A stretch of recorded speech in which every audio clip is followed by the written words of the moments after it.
നമസ്കാരം. സാകാരി റൈസ് പ്ലസിന്റെ പുതിയ ക്ലാസ്സിലേക്ക് എല്ലാ ഉദ്യോഗാർത്ഥികൾക്കും സ്വാഗതം. അപ്പോൾ നമ്മുടെ ടോപ്പിക്ക് കോമ്പോസിഷൻ ഓഫ് ബ്ലഡ് ആണ്.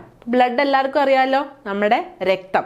അപ്പോൾ രക്തത്തിനകത്ത് നമുക്കറിയാം, രക്തത്തിനകത്ത് ഒരുപാടധികം ആൾക്കാരുണ്ട് അല്ലെ, ഒരുപാടധികം സെൽസ് ഉണ്ട്. അപ്പോൾ ആ സെൽസിനെ പറ്റിയും അതിന്റെ ഡീറ്റെയിൽസും ഒക്കെയാണ് നമ്മൾ ഈ ഒരു ക്ലാസ്സിൽ ഡിസ്കസ് ചെയ്യാനായിട്ട് പോകുന്നത്. അപ്പോൾ നേരെ നമ്മൾ ക്ലാസ്സിലേക്ക് പോവാം. ഫസ്റ്റിൽ നമുക്ക് ഹെമറ്റോളജിയിൽ നിന്ന് തുടങ്ങാം. അതായത് നമ്മുടെ സിലബസിനകത്ത് നമ്മുടെ ആ ഒരു ടോപ്പിക് ഹെമറ്റോളജി എന്നാണ് തുടങ്ങിയിരിക്കുന്നത്. എന്താണ് ഹെമറ്റോളജി? എളുപ്പത്തിൽ പഠിക്കാം. എന്താ ഹെമറ്റോളജി? ഹെമറ്റോളജി എന്ന് വെച്ചിട്ടുണ്ടെങ്കിൽ ബ്ലഡിനെ പറ്റിയും ബ്ലഡ് റിലേറ്റഡ് ആയിട്ട് വരുന്ന ഡിസീസുകളെ പറ്റിയും പഠിക്കുന്ന ഒരു ശാസ്ത്രശാഖയാണ് നമ്മൾ ഹെമറ്റോളജി എന്ന് വിളിക്കുന്നത്. ഓക്കെ, അപ്പോൾ study of blood and blood related disease. Blood related disease എന്ന് പറയുമ്പോഴത്തേക്ക് ഡിസീസിന്റെ കോസ് എന്താണ്, അതിന്റെ ട്രീറ്റ്മെന്റ് എന്താണ്, പ്രൊഗ്നോസിസ് എന്താണ്, പ്രിവെൻഷൻ എന്താണ്, ഇതെല്ലാം ഈ ഒരു ഹെമറ്റോളജിയിൽ ഡീൽ ചെയ്യുന്ന കാര്യങ്ങളാണ്. അപ്പോൾ ഈ ഹെമറ്റോളജിയുടെ പിതാവ് ആരാണ്? ഹെമറ്റോളജിയുടെ പിതാവ് വില്യം ഹ്യൂസൺ ആണ്. വില്യം ഹ്യൂസനെയാണ് ഹെമറ്റോളജിയുടെ പിതാവ് അല്ലെങ്കിൽ ഫാദർ ഓഫ് ഹെമറ്റോളജി എന്ന് പറയുന്നത്. ഇനി ഹെമറ്റോളജി, ബ്ലഡിന് എങ്ങനെയാ ഹെമറ്റോളജി എന്ന് അല്ലെങ്കിൽ ബ്ലഡ് റിലേറ്റഡ് സ്റ്റഡീസിന് എങ്ങനെയാ ഹെമറ്റോളജി എന്ന് പേര് വന്നത്? ഈ ഹെമറ്റോളജി എന്ന ടേമിന് നമുക്ക് രണ്ടായിട്ട് സ്പ്ലിറ്റ് ചെയ്യാം. അതിൽ ഹെമ എന്ന് വെച്ചിട്ടുണ്ടെങ്കിൽ ഗ്രീക്ക് വേർഡ് ആയിട്ടുള്ള ഹെയ്മയിൽ നിന്നാണ് കിട്ടിയേക്കുന്നത്. ഹെയ്മ എന്ന് വെച്ചാൽ എന്താണ്? ബ്ലഡ് എന്നാണ് അർത്ഥം. അപ്പൊ ലോജി എന്താണ്? ഓൾറെഡി നമുക്കറിയാം, നമ്മളിപ്പോൾ ഏത് ബയോളജിക്കൽ കാര്യം, ബയോളജി എന്ന് പറഞ്ഞാൽ തന്നെ ലോജി ഉണ്ട്. എന്താ ലോജി? ലോജി എന്ന് വെച്ചിട്ടുണ്ടെങ്കിൽ ഒരു ലാറ്റിൻ വേർഡാണ്. ലോജിയ എന്നാണ് ആ ടേമിന്റെ മീനിങ് വരുന്നത്.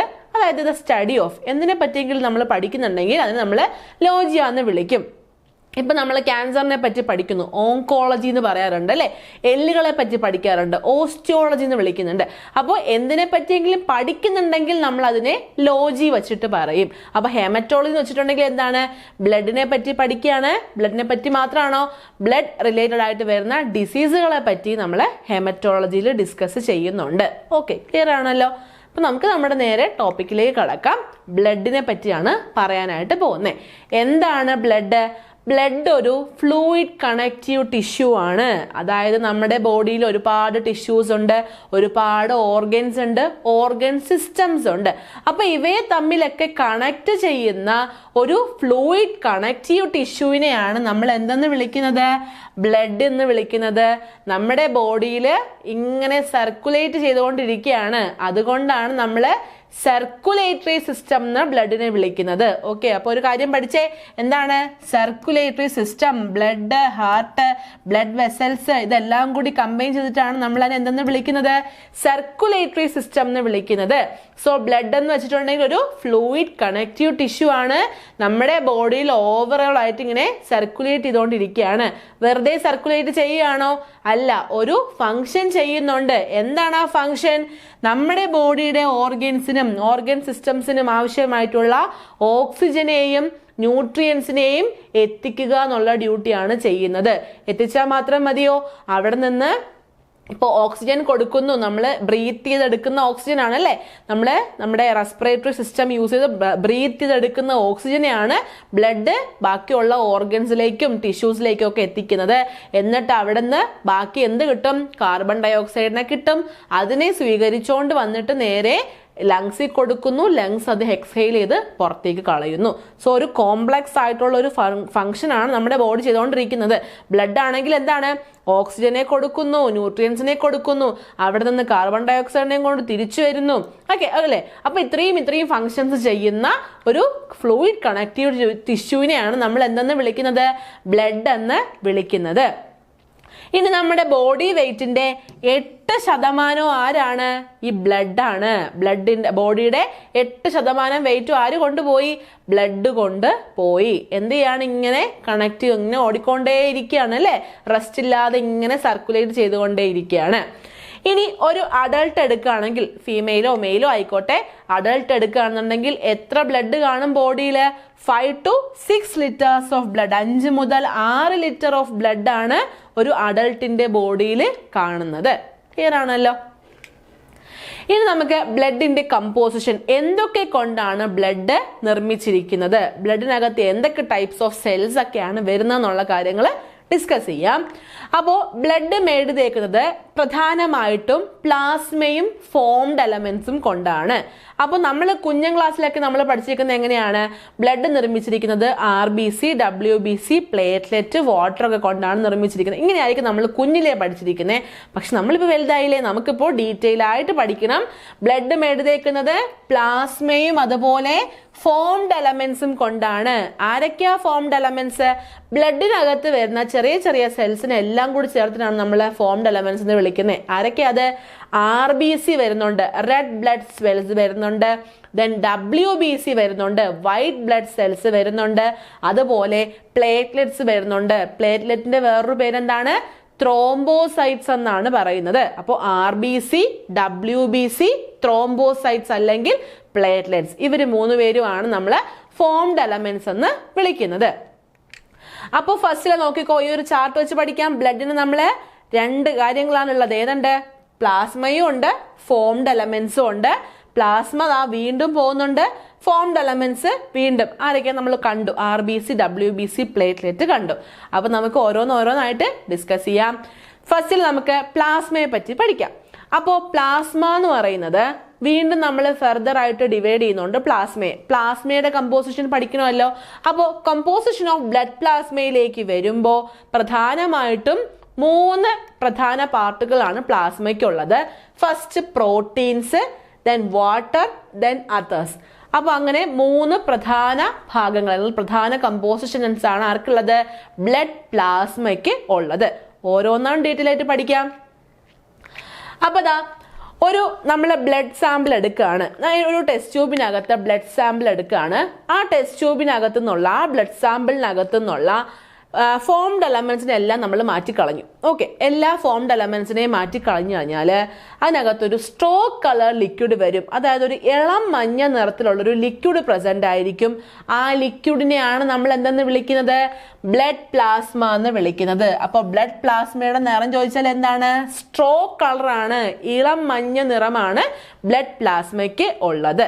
അപ്പോൾ ആ ഒരു ഇളം മഞ്ഞ നിറത്തിലുള്ള ലിക്വിഡിനകത്ത് വീണ്ടും ആരൊക്കെ ഉണ്ട്? പ്രോട്ടീൻസ് ഉണ്ട്, വാട്ടർ ഉണ്ട്, അതർ കോൺസ്റ്റിറ്റ്യുവൻസ് ഉണ്ട്. ഓരോന്നായിട്ട് നോക്കാം. ദ കമ്പോസിഷൻ ഓഫ് ബ്ലഡ് പ്ലാസ്മയിൽ ഫസ്റ്റില് നമ്മൾ പരിഗണന കൊടുക്കേണ്ടത് ആർക്കാണ്? വാട്ടറിനാണ്. കാരണം 91.5% ബ്ലഡ് പ്ലാസ്മയ്ക്കകത്ത് എന്താ ഉള്ളത്? വാട്ടർ ആണുള്ളത്. അപ്പോൾ ബ്ലഡിന്റെ ലിക്വിഡ് പോർഷൻ, അതായത് നമ്മളുടെ ബ്ലഡ് ഇങ്ങനെ ഒഴുകിക്കൊണ്ടിരിക്കുകയാണല്ലോ, അപ്പൊ ആ ലിക്വിഡ് പോർഷനായിട്ട് വരുന്നത് ആരാണ്? വാട്ടർ ആണ്. അപ്പോൾ വാട്ടർ നമുക്കറിയാം യൂണിവേഴ്സൽ സോൾവെന്റ് ആണ്. അപ്പൊ അതേപോലെ തന്നെ ബ്ലഡിനകത്തും സോൾവെന്റ് ആയിട്ട് ആക്ട് ചെയ്യുന്നത് ആര് തന്നെയാണ്? വാട്ടർ ആണ്. എന്നിട്ടൊരു സസ്പെൻഡിങ് മീഡിയം ആയിട്ടും ആക്ട് ചെയ്യുന്നുണ്ട്. സസ്പെൻഡിങ് മീഡിയം എന്താണ്?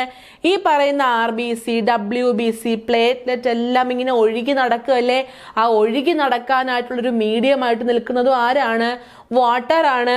അതുപോലെ തന്നെ ബ്ലഡിന്റെ ബാക്കി കമ്പോണൻസിനും സസ്പെൻഡ് ചെയ്ത് ഇങ്ങനെ നടക്കാനായിട്ടുള്ള ഒരു ഹെൽപ്പ് കൊടുക്കുന്ന വാട്ടർ ആണ്. ദെൻ അബ്സോർബ് ചെയ്യുന്നുണ്ട്. എന്തിനെയാണ്? ഓരോ കോൺസ്റ്റിറ്റ്യുവൻസിനെ അബ്സോർബ് ചെയ്യുന്നുണ്ട്, അതിനെ ട്രാൻസ്പോർട്ട് ചെയ്യുന്നുണ്ട്. ദെൻ ഹീറ്റ് റിലീസ് ചെയ്യാൻ സഹായിക്കുന്നതും ആരാണ്? ഈ പറയുന്ന വാട്ടർ ആണ്. അപ്പോൾ ബ്ലഡ് പ്ലാസ്മയിലെ 91% ഉള്ളത് ആരാണ്? വാട്ടർ ആണ്. എന്തൊക്കെ ചെയ്യുന്നുണ്ട്? സോൾവെന്റ് ആയിട്ട് ആക്ട് ചെയ്യുന്നുണ്ട്, സസ്പെൻഡിങ് മീഡിയം ആയിട്ട് ആക്ട് ചെയ്യുന്നുണ്ട്, അതുപോലെ തന്നെ എന്താണ്? അബ്സോർബ് ചെയ്യാനും ട്രാൻസ്പോർട്ട് ചെയ്യാനും ഹീറ്റിനെ റിലീസ് ചെയ്യാനും ഒക്കെ സഹായിക്കുന്ന ആരാണ്? വാട്ടർ ആണ്. ക്ലിയർ ആണല്ലോ. ദെൻ രണ്ടാമത്തേത് പ്ലാസ്മ പ്രോട്ടീൻ ആണ്. 7% പ്ലാസ്മ പ്രോട്ടീൻസ് ആണ് ഉള്ളത്. അപ്പൊ ഈ പ്ലാസ്മ പ്രോട്ടീൻസിന്റെ ഫംഗ്ഷൻ എന്താണ്? ഒരു കൊളോയിഡ് ഓസ്മോട്ടിക് പ്രഷർ കൊടുക്കുക. ഈ കൊളോയിഡ് ഓസ്മോട്ടിക് പ്രഷർ എന്ന് വെച്ചിട്ടുണ്ടെങ്കിൽ നമ്മുടെ ബ്ലഡ് വെസൽസിനകത്തൊരു പ്രഷർ കൊടുത്തിട്ട് അതിൽ നിന്ന് ലിക്വിഡിനെ പുറത്തുള്ള ലിക്വിഡിനെ അകത്തേക്ക് എത്തിക്കുക എന്നുള്ള ഡ്യൂട്ടിയൊക്കെയാണ് ആര് ചെയ്യുന്നത്? പ്ലാസ്മ പ്രോട്ടീൻസ് ചെയ്യുന്നത്. അതുപോലെ നമ്മുടെ ബ്ലഡിനകത്തുള്ള ഒരു വാട്ടർ ബാലൻസ് മെയിൻറ്റെയിൻ ചെയ്യുക, ബ്ലഡ് വോളിയം റെഗുലേറ്റ് ചെയ്യുക എന്നൊക്കെയുള്ള ഫംഗ്ഷൻ ആണ് ആര് ചെയ്യുന്നത്? പ്ലാസ്മ പ്രോട്ടീൻ ചെയ്യുന്നത്. എത്രയാണ് പ്ലാസ്മ പ്രോട്ടീൻ ഉള്ളത്? 7% പ്ലാസ്മ പ്രോട്ടീൻ ആണ് ഉള്ളത്. അപ്പൊ ഏതൊക്കെയാണ് ആ പ്ലാസ്മ പ്രോട്ടീൻ എന്ന് അറിയണ്ടേ? പഠിക്കാം. ഫസ്റ്റ് പറഞ്ഞത് ആൽബുമിനെ പറ്റിയിട്ടാണ്. അപ്പോൾ ആൽബുമിൻ കേട്ടിട്ടുണ്ടല്ലോ. പ്ലാസ്മ പ്രോട്ടീനിലെ ഫസ്റ്റ് ആളാണ് ആൽബുമിൻ. ഏറ്റവും സ്മോളസ്റ്റ് ആയിട്ടുള്ള ആളും ആരാണ്? ആൽബുമിൻ ആണ്. ന്യൂമറസ് ആണ് ആൽബുമിന്റെ അളവ്. പ്ലാസ്മ പ്രോട്ടീൻസിലെ ആൽബുമിന്റെ അളവ് വളരെ ന്യൂമറസ് ആണ്. എവിടെ നിന്ന് പ്രൊഡ്യൂസ് ആകുന്നു? ലിവറിൽ നിന്ന്, നമ്മുടെ കരളിൽ നിന്ന് പ്രൊഡ്യൂസ് ആകുന്ന പ്ലാസ്മ പ്രോട്ടീൻ ആണ് ആൽബുമിൻ. എന്നിട്ട് സെവറൽ ഹോർമോൺസിനെയും അതുപോലെ കുറച്ച് ഫ്ലൂയിഡ് ലീക്കിങ്ങും ഒക്കെ തടയാനായിട്ടുള്ള ഫങ്ഷൻസും ആര് ചെയ്യുന്നുണ്ട്? ഈ ഒരു ആൽബുമിൻ ചെയ്യുന്നുണ്ട്. അപ്പൊ നമ്മുടെ ബ്ലഡ് ഹോർമോൺസിനെയും കൊണ്ടൊക്കെ പോകുന്നുണ്ടല്ലോ. അപ്പൊ ആ ഹോർമോൺസിനെ കൊണ്ട് പോകാൻ സഹായിക്കുന്ന ആരാണ്? ഈ പറയുന്ന ആൽബുമിൻ ആണ്. അപ്പോൾ ഒരുപാട് ഹോർമോൺസിനെ ട്രാൻസ്പോർട്ട് ചെയ്യാൻ സഹായിക്കുന്നു. ബ്ലഡ് വെസൽസിൽ നിന്ന് ഫ്ലൂയിഡ് ലീക്കേജ് ഒന്നും ഉണ്ടാകാതിരിക്കാനും ആൽബുമിൻ സഹായിക്കുന്നുണ്ട്. ക്ലിയർ ആണല്ലോ. ഇനി രണ്ടാമത്തെ പ്ലാസ്മ പ്രോട്ടീൻ ആണ് ഗ്ലോബുലിൻ. ഓക്കെ, അപ്പൊ ആദ്യം ആൽബുമിനെ കണ്ടു, രണ്ടാമത്തേത് ആരാണ്? ഗ്ലോബുലിൻ ആണ്. അപ്പോ ഈ ഗ്ലോബുലിനെ പ്രൊഡ്യൂസ് ചെയ്തത് ലിവർ ആണ്. ആൽബുമിനും ലിവറിൽ നിന്നായിരുന്നു, ഗ്ലോബുലിനും ലിവറിൽ നിന്ന് തന്നെയാണ്. പിന്നെ പ്ലാസ്മ സെൽസും കൂടി ഗ്ലോബുലിനെ പ്രൊഡ്യൂസ് ചെയ്യുന്നുണ്ട്.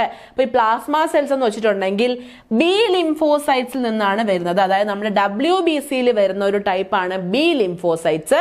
ഇമ്മ്യൂണിറ്റി എല്ലാം പ്രൊവൈഡ് ചെയ്യുന്ന ഒരു ലിംഫോസൈറ്റ് ആണ് ബി ലിംഫോസൈറ്റ്. അപ്പൊ ആ ബി ലിംഫോസൈറ്റിൽ നിന്നും പ്ലാസ്മ സെൽസ് വഴി എന്ത് ചെയ്യുന്നുണ്ട്? ഗ്ലോബുലിൻസ് പ്രൊഡ്യൂസ് ആകുന്നുണ്ട്. എന്തിനു സഹായിക്കുകയാണ്? നമ്മുടെ അയണിനെയും ലിപ്പിഡിനെയും ഫാറ്റ് സോൾയുബിൾ വൈറ്റമിനെ എല്ലാം ട്രാൻസ്പോർട്ട് ചെയ്യാൻ വേണ്ടി ആര് സഹായിക്കും? ഗ്ലോബുലിൻ സഹായിക്കും. ഓക്കെ, അപ്പോൾ രണ്ട് ടൈപ്പ് ഓഫ് ഗ്ലോബുലിൻസ് ഉണ്ട്. ആൽഫ ഗ്ലോബുലിനും ഉണ്ട്, ബീറ്റ ഗ്ലോബുലിനും ഉണ്ട്. രണ്ടുപേരും എന്ത് തന്നെയാണ്? അയണും ലിപ്പിഡും ഫാറ്റ് സോൾയുബിൾ വൈറ്റമിനും ഒക്കെ ഇങ്ങനെ ട്രാൻസ്പോർട്ട് ചെയ്യാനാണ് സഹായിക്കുന്നത്. ഓക്കെ, അപ്പോൾ നമ്മളിവിടെ ഈ ഒരു ബി ലിംഫോസൈറ്റിന്റെ കാര്യം പറഞ്ഞല്ലോ. ഈ ബി ലിംഫോസൈറ്റിന്റെ നിന്ന് വരുന്ന പ്ലാസ്മ സെൽസിൽ നിന്നാണ് ഈ പറയുന്ന ഗ്ലോബുലിൻ പ്രൊഡ്യൂസ് ആകുന്നതെന്ന് പറഞ്ഞല്ലോ. അപ്പൊ ഈ ബി ലിംഫോസൈറ്റ് എന്താണ്? ആന്റിബോഡീസ് ആയിട്ടാണ് ഈ പറയുന്ന ഗ്ലോബുലിൻസിനെ പ്രൊഡ്യൂസ് ചെയ്യുന്നത്. ആന്റിബോഡീസ് എന്താണെന്ന് നമുക്കറിയാലോ.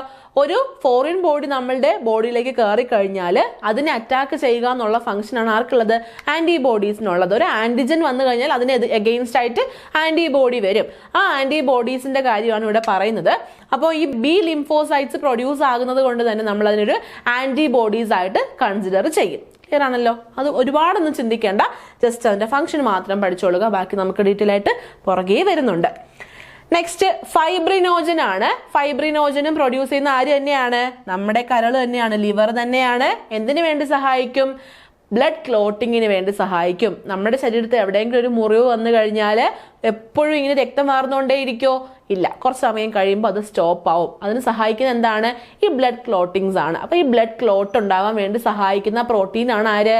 ഫൈബ്രിനോജൻ. അങ്ങനെ 3 പ്രോട്ടീൻസ് ആണ് പ്ലാസ്മയ്ക്കുള്ളത്: ആൽബുമിൻ, ഗ്ലോബുലിൻ, ഫൈബ്രിനോജൻ. 3ന്റെ ഫംഗ്ഷന് പഠിച്ചോളുക. ക്ലിയർ ആണല്ലോ. നെക്സ്റ്റ് വരുന്നത് അതർ സൊല്യൂട്ട്സ് ആണ്. അപ്പൊ വാട്ടർ, പ്രോട്ടീൻസ്, അതർ സൊല്യൂട്ട്സ്, അങ്ങനെയാണ് നമ്മുടെ പ്ലാസ്മയുടെ കമ്പോസിഷൻ വരുന്നത്. ഇനി പഠിക്കാനുള്ളത് അതർ സൊല്യൂട്ട്സ് ആണ്. 1.5% ആണ് അതർ സൊല്യൂട്ട്സ് എവിടെ കാണുന്നത്? ബ്ലഡ് പ്ലാസ്മയ്ക്കുള്ളിൽ കാണുന്നത്. ഏതൊക്കെയാ നോക്കാം. ഫസ്റ്റ് പറയുന്നത് ഇലക്ട്രോലൈറ്റ്സ് ആണ്. ഇപ്പൊ ഇനോർഗാനിക് സോൾട്ട് ആയിരിക്കും. പോസിറ്റീവ്ലി ചാർജ്ഡ് അയോൺസ്, അതായത് നമ്മുടെ കാറ്റിയോൺസ് കാണും. എക്സാമ്പിൾ ഏതൊക്കെയാണ്? സോഡിയം ഉണ്ട്, പൊട്ടാസ്യം ഉണ്ട്, അതുപോലെ കാൽഷ്യം, മെഗ്നീഷ്യം ഉണ്ട്. ഇനി നെഗറ്റീവ്ലി ചാർജ്ഡ് അയോൺസ് ആയിട്ടുള്ള ക്ലോറിൻ ഉണ്ട്, അതുപോലെ ഹൈഡ്രജൻ ഫോസ്ഫേറ്റ് ഉണ്ട്, സൾഫേറ്റ് ഉണ്ട്, ബൈകാർബണേറ്റ് ഉണ്ട്. ഇതെല്ലാം എന്താണ്? ഈ പറയുന്ന നെഗറ്റീവ്ലി ചാർജ്ഡ് ആയിട്ടുള്ള അനിയോൺസ് ആണ്. എന്തിനു സഹായിക്കും? Help maintain osmotic pressure. Osmotic pressure maintain ചെയ്യാൻ സഹായിക്കും. അതുപോലെ തന്നെ നമ്മുടെ സെൽസിന്റെ എല്ലാം ഫങ്ഷൻസ് നല്ല രീതിയിൽ നടക്കാൻ വേണ്ടിയിട്ടും സഹായിക്കും. അതിന് വേണ്ടിയിട്ടാണ് ആരുള്ളത്? ബ്ലഡ് പ്ലാസ്മയ്ക്കകത്ത് ഇലക്ട്രോലൈറ്റ്സ് ഉള്ളത്. ഇനി അടുത്തത് ന്യൂട്രിയൻസ് ആണ്. അപ്പോൾ അതർ സൊല്യൂട്ട്സിൽ വരുന്നതാണ് ന്യൂട്രിയൻസ്. ഈ ന്യൂട്രിയൻസ് എവിടെ നിന്നാണ് ഈ ബ്ലഡിൽ കിട്ടുന്നത്? നമ്മൾ ഫുഡ് കഴിച്ചാൽ മാത്രമേ നമ്മുടെ ബോഡിക്കകത്ത് ന്യൂട്രിയൻസ് എത്തുള്ളൂ. അപ്പോൾ നമ്മൾ കഴിക്കുന്ന ഫുഡ് ദഹിച്ചിട്ട് അതിൽ നിന്നുള്ള ന്യൂട്രിയൻസ് ബ്ലഡ് എന്ത് ചെയ്യും? ബാക്കിയുള്ള സെൽസിന് എല്ലാം ഡിസ്ട്രിബ്യൂട്ട് ചെയ്ത് കൊടുക്കും. അങ്ങനെയാണ് നമ്മുടെ ബോഡിയിൽ ഓവറോൾ ആയിട്ട് ന്യൂട്രിയൻസ് എല്ലാം എത്തുന്നത്. അപ്പോൾ ഈ ന്യൂട്രിയൻസ് ആണ് ഈ ഒരു ബ്ലഡ് പ്ലാസ്മയ്ക്കകത്ത് അതർ സൊല്യൂട്ട്സിന്റെ കൂട്ടത്തിൽ കയറിയിരിക്കുന്നത്. അപ്പൊ അതിൽ തന്നെ ഈ ഒരു ദഹനം നടക്കുന്നത് കൊണ്ട്, ഡൈജഷൻ പ്രോസസ്സിന്റെ ഫലമായിട്ട് പ്രോട്ടീൻസ് ഡൈജസ്റ്റ് ചെയ്തിട്ട് ആരുണ്ടാവും? അമിനോ ആസിഡ്സ് ഉണ്ടാവും. പ്രോട്ടീൻസ് സ്പ്ലിറ്റ് ആയാൽ അമിനോ ആസിഡ്സ് ഉണ്ടാവും. ഇനി കാർബോഹൈഡ്രേറ്റ് ആണ് സ്പ്ലിറ്റ് ആവുന്നുണ്ടെങ്കിൽ ആരുണ്ടാവും? ഗ്ലൂക്കോസ് ഉണ്ടാവും. ഇനി ട്രൈഗ്ലിസറൈഡ്സ് ആണ് സ്പ്ലിറ്റ് ചെയ്യുന്നുണ്ടെങ്കിൽ ഫാറ്റി ആസിഡ്സും അതുപോലെ ഗ്ലിസറോളും ഫോം ചെയ്യും. പിന്നെ വൈറ്റമിൻസും മിനറൽസും എല്ലാം ഏതിന്റെ കൂട്ടത്തിൽ വരും? ഈ ന്യൂട്രിയൻസിന്റെ കൂട്ടത്തിൽ വരും. ഇതെല്ലാം എവിടെ പ്രസന്റ് ആയിരിക്കും? ബ്ലഡിനകത്ത് പ്രസന്റ് ആയിരിക്കും. ഇനി അതർ സൊല്യൂട്ട്സിൽ അടുത്തത് വരുന്നതാണ് ഗ്യാസസ്. നമുക്കറിയാം നമ്മുടെ ബ്ലഡ് ഇങ്ങനെ ഓക്സിജനെയൊക്കെ ട്രാൻസ്പോർട്ട് ചെയ്തുകൊണ്ട് പോകുന്ന ഫംഗ്ഷൻ ആണ് ചെയ്യുന്നതെന്ന് പറഞ്ഞു. അപ്പൊ അതിൽ തന്നെ ബ്ലഡിനകത്ത് ഗ്യാസസ് കാണുന്നുള്ള കാര്യം നമുക്കറിയാം. പക്ഷെ ഇവിടെ നമ്മൾ ബ്ലഡ് പ്ലാസ്മയെ പറ്റി പഠിക്കുമ്പോൾ പ്ലാസ്മയ്ക്കകത്തുള്ള ഗ്യാസിനകത്ത് ആര് വരില്ല? ഓക്സിജൻ വരില്ല. ഓക്സിജൻ കൂടുതലും എവിടെയായിരിക്കും? റെഡ് ബ്ലഡ് സെൽസിനകത്തെ ആയിരിക്കും കാണുന്നത്. അവിടെ കാണുന്ന ഒരു ഗ്യാസ് എന്ന് പറഞ്ഞാൽ കാർബൺ ഡയോക്സൈഡ് ആയിരിക്കും. കാർബൺ ഡയോക്സൈഡ് പ്ലാസ്മയിൽ ഡിസോൾവ് ചെയ്ത രീതിയിൽ നമുക്ക് കാണാൻ പറ്റും. അതുപോലെ നൈട്രജനെയും കാണാനായിട്ട് പറ്റും. പക്ഷെ നൈട്രജന് ബോഡിയിൽ അങ്ങനെ പ്രധാനപ്പെട്ട ഫംഗ്ഷൻ എന്തെങ്കിലും ഉണ്ടെന്നൊന്നും ഇല്ല. നൈട്രജൻ അതിൽ പ്രസന്റ് ആയിരിക്കും, പക്ഷെ പ്രത്യേകിച്ച് ഒരു ഫംഗ്ഷൻ, ഇന്ന ഫംഗ്ഷൻ ചെയ്യാൻ നൈട്രജനെയും കൊണ്ട് പോകുന്നു, അങ്ങനെ ഒരു ഫംഗ്ഷൻ നൈട്രജന് ഇല്ല. നെക്സ്റ്റ് റെഗുലേറ്ററി സബ്സ്റ്റൻസുകളാണ്. അപ്പോൾ റെഗുലേറ്ററി സബ്സ്റ്റൻസ് എന്ന് പറയുമ്പോഴത്തേക്ക് അതിനകത്ത് എൻസൈംസ് വരാം. എൻസൈംസ് നമ്മുടെ ബോഡി സെൽസ് ഒക്കെ പ്രൊഡ്യൂസ് ചെയ്യുന്ന എൻസൈംസ് എന്താണ് കെമിക്കൽ റിയാക്ഷൻസിന് വേണ്ടിയിട്ട് ഈ ഒരു ബ്ലഡ് പ്ലാസ്മയ്ക്കകത്ത് കാണും. അതുപോലെ തന്നെ ഹോർമോൺസ് കാണും. ഹോർമോൺസ് ആരാ പ്രൊഡ്യൂസ് ചെയ്യുന്നത്? എൻഡോക്രൈൻ ഗ്ലാൻസ് ആ പ്രൊഡ്യൂസ് ചെയ്യുന്നത്. നമുക്ക് ഒരുപാട് എൻഡോക്രൈൻ ഗ്ലാൻസ് ഉണ്ട്. അപ്പോൾ ആ എൻഡോക്രൈൻ ഗ്ലാൻസ് പ്രൊഡ്യൂസ് ചെയ്യുന്ന ഹോർമോൺസ് ഏതിനകത്ത് കാണും? ഈ ബ്ലഡ് പ്ലാസ്മയ്ക്കകത്ത് കാണും. എന്തിനു വേണ്ടിയിട്ട് സഹായിക്കുന്നു ഹോർമോൺസ്? ബോഡിയുടെ മെറ്റബോളിസത്തിന് സഹായിക്കുന്നു. അതുപോലെ തന്നെ നമ്മുടെ ഗ്രോത്തിനും ഡെവലപ്മെന്റിനും സഹായിക്കുന്നു. നമുക്ക് നമ്മുടെ ബോഡിയിലെ ഓരോ ഫംഗ്ഷൻസ് ചെയ്യാൻ, ഇപ്പോൾ റീപ്രൊഡക്റ്റീവ് ഫംഗ്ഷൻ ചെയ്യാൻ, എക്സ്ക്രീറ്ററി ഫംഗ്ഷൻ ചെയ്യാൻ, ന്യൂറൽ കൺട്രോൾ ചെയ്യാൻ, ഇതിനൊക്കെ നമുക്ക് ഹോർമോൺസ് എല്ലാം വേണം. സോ അതിനാവശ്യമായിട്ടുള്ള ഹോർമോൺസും ഏതിനകത്ത് കാണും? ബ്ലഡ് പ്ലാസ്മയ്ക്കകത്ത് കാണും. ആര് സെക്രീറ്റ് ചെയ്തതാ ഈ ഹോർമോൺസ്? എൻഡോക്രൈൻ ഗ്ലാൻഡ് സെക്രീറ്റ് ചെയ്ത ഹോർമോൺസ് ആണ്. അതുപോലെ വൈറ്റമിൻസും കാണും. വൈറ്റമിൻസ് എന്തിനു സഹായിക്കുന്നു? എൻസൈമാറ്റിക് റിയാക്ഷൻസിന് വേണ്ടിയിട്ട് ഒരു കോ ഫാക്ടർ ആയിട്ട് നിൽക്കുന്ന ആൾക്കാരാണ് വൈറ്റമിൻസ്. അപ്പൊ അതിന് വേണ്ടിയിട്ട് വൈറ്റമിൻസും ഏതിനകത്ത് കാണും? ബ്ലഡ് പ്ലാസ്മയ്ക്കകത്ത് കാണും. നെക്സ്റ്റ് പറയുന്നത് വേസ്റ്റ് പ്രോഡക്റ്റുകളാണ്. അപ്പൊ നമ്മുടെ ബോഡിയിൽ ഈ ചെറിയ ചെറിയ മെറ്റബോളിക് ആക്ടിവിറ്റീസ് ഒക്കെ നടന്നു കഴിഞ്ഞാൽ അതിലുണ്ടാവുമല്ലോ വേസ്റ്റ് പ്രോഡക്റ്റ്. അപ്പൊ ആ വേസ്റ്റ് പ്രോഡക്റ്റുകൾ എലിമിനേറ്റ് ചെയ്ത് കളയണം ഇല്ലേ? അപ്പൊ ആ വേസ്റ്റ് പ്രോഡക്റ്റ് എലിമിനേറ്റ് ചെയ്യാനായിട്ടും ബ്ലഡ് ആയിരിക്കും കൊണ്ടുപോകുന്നത്. അപ്പോ നമ്മുടെ മോസ്റ്റ് ഓഫ് ദി എന്താണ് ഈ മെറ്റബോളിക് ആക്ടിവിറ്റീസ് കഴിഞ്ഞിട്ട് വരുന്ന പ്രോഡക്റ്റും പ്രോട്ടീൻ മെറ്റബോളിസം വഴി വരുന്നതായിരിക്കും. അപ്പൊ ആ ഒരു പ്രോട്ടീൻ മെറ്റബോളിസം വഴി വരുന്ന ഈ വേസ്റ്റും ആര് കൊണ്ടുപോകും? ബ്ലഡ് ഇങ്ങനെ കൊണ്ടുപോകും. അപ്പൊ ബ്ലഡ് പ്ലാസ്മയ്ക്കകത്തായിരിക്കും ഒരു വേസ്റ്റ് പ്രോഡക്റ്റ് ഉണ്ടാവുക. അപ്പൊ ആ ഒരു ബ്ലഡ് പ്ലാസ്മ ഈ വേസ്റ്റ് പ്രോഡക്റ്റിനെ കൊണ്ടുപോയിട്ട് എവിടെയാണ് കൊടുക്കുന്നത്? ഓർഗൻസ് ഓഫ് എക്സ്ക്രീഷനിൽ കൊടുക്കും. പ്രധാനമായിട്ടും എക്സ്ക്രീഷനിൽ പ്രധാന റോളുള്ളൊരു ഓർഗൻ ആരാണ്? നമ്മുടെ കിഡ്നിയാണ് അല്ലേ? സർക്കുലേറ്ററി സിസ്റ്റത്തിൽ ബ്ലഡ് പോയിട്ട് കിഡ്നിക്കകത്ത് എൻട്രി ചെയ്യും. എന്നിട്ട് അവിടെ എന്ത് ഫോം ചെയ്യും? യൂറിൻ ഫോം ചെയ്യും. യൂറിൻ വഴിയാണ് നമ്മുടെ ഈ യൂറിയയും യൂറിക് ആസിഡും കാര്യങ്ങളും ഒക്കെ പുറത്തേക്ക് എലിമിനേറ്റ് ആയി പോകുന്നത്. അപ്പൊ ആ ഓർഗൻസ് ഓഫ് എക്സ്ക്രീഷനിൽ കൊടുക്കുന്ന വേസ്റ്റ് പ്രോഡക്ട്സിൽ മെയിൻ ആയിട്ട് ആരൊക്കെയാ വരുന്നത്? യൂറിയ വരും, യൂറിക് ആസിഡ് വരും, അതുപോലെ ക്രിയാറ്റിൻ, ക്രിയാറ്റിനിൻ, ബിലിറുബിൻ, അമോണിയ എല്ലാം വരും. ഇതെല്ലാം നമ്മുടെ ബോഡിക്കകത്ത് ഇങ്ങനെ കെട്ടിക്കിടന്നാൽ നമുക്ക് വേറെ വേറെ അസുഖങ്ങൾ വരും. അപ്പൊ അതുകൊണ്ട് തന്നെ അത് പ്രോപ്പർ ആയിട്ട് എലിമിനേറ്റ് ചെയ്യേണ്ടത് അത്യാവശ്യമാണ്. അപ്പൊ അതിനാവശ്യമായിട്ടുള്ള വേസ്റ്റ് പ്രോഡക്റ്റും ആര് കൊണ്ടുപോകും? ബ്ലഡ് കൊണ്ടുപോകും. ബ്ലഡിനകത്ത് ഏതിനകത്താണ് ഉള്ളത്? ബ്ലഡ് പ്ലാസ്മയ്ക്കകത്താണ് വേസ്റ്റ് പ്രോഡക്റ്റുകൾ കാണുന്നത്. ക്ലിയർ ആണല്ലോ? നെക്സ്റ്റ് ഫോംഡ് എലമെന്റ്സ് ആണ്. അപ്പൊ ബ്ലഡ് പ്ലാസ്മ കഴിഞ്ഞു, നമ്മൾ വാട്ടർ കണ്ടു, പ്രോട്ടീൻ കണ്ടു, അതുപോലെ അതർ കാര്യങ്ങളും കണ്ടു.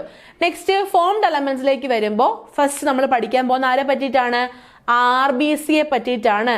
റെഡ് ബ്ലഡ് സെൽസ് അല്ലെങ്കിൽ എറിത്രോസൈറ്റ്സ് എന്നൊരു പേരും ഉണ്ട്. ഓക്കെ, അപ്പൊ എറിത്രോസൈറ്റ്സ് എന്ന് കണ്ടു കഴിഞ്ഞാലും ആരാണ്? റെഡ് ബ്ലഡ് സെൽസ് ആണ്.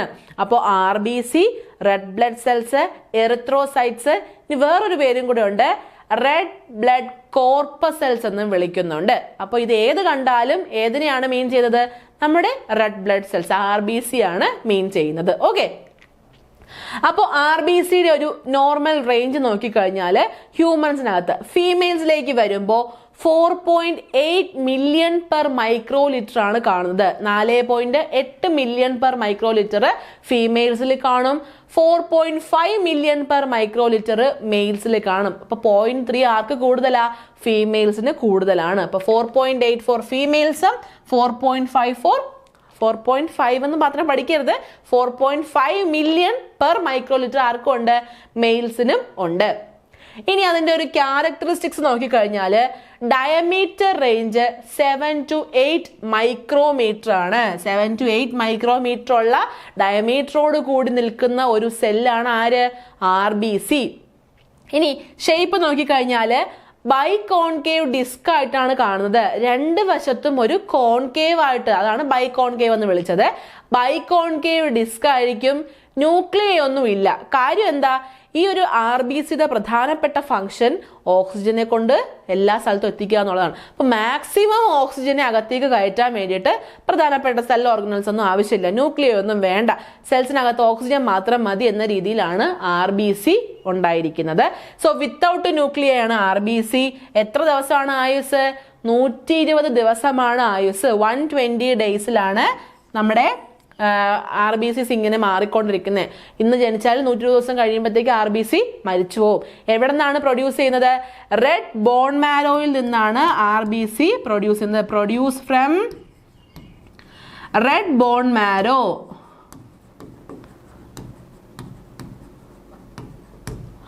ഓക്കെ, അപ്പോൾ RBCയുടെ ഷേപ്പ് പറഞ്ഞു, ബൈ കോൺകേവ് ആണ്.